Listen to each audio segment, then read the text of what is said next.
এক বাবা এসে বললেন, উমরে ফারুক আমার ছেলে কথা শোনে না, বেয়াদব। উমরে ফারুক ছেলেরে ডাকলেন, বাবা তুমি তোমার আব্বাজানের কথা শোনো না, এটা তো কবিরা গুনাহ। ছেলে বলে, উমরে ফারুক সব দায় দায়িত্ব আল্লাহ ছেলে মেয়েদেরকে দিয়েছে, বাবা মাকে কোনো দায়িত্ব দেয় নাই। উমরে ফারুক বললেন, অবশ্যই দায়িত্ব দিয়েছে। তাহলে বলেন আমার বাবার দায়িত্ব কি?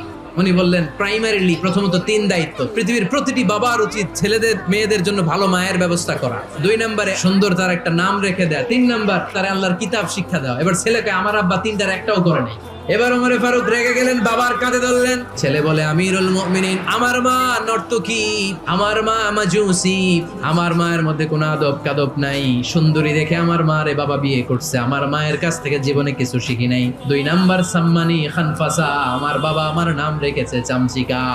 ওয়ালাম ইউআল্লিমনি হারফাম মিন কিতাবিল্লাহ, আমিরুল মুমিনিন শুধু তাই না, আল্লাহর কোরআনের একটা অক্ষর আমার বাবা কোনোদিন আমারে শিক্ষা দেয় না। ওমর ফারুক রেগে গেলেন, এবার বাপের কান্দে দইরা মারতে শুরু করলেন। তুই ফুলার নামে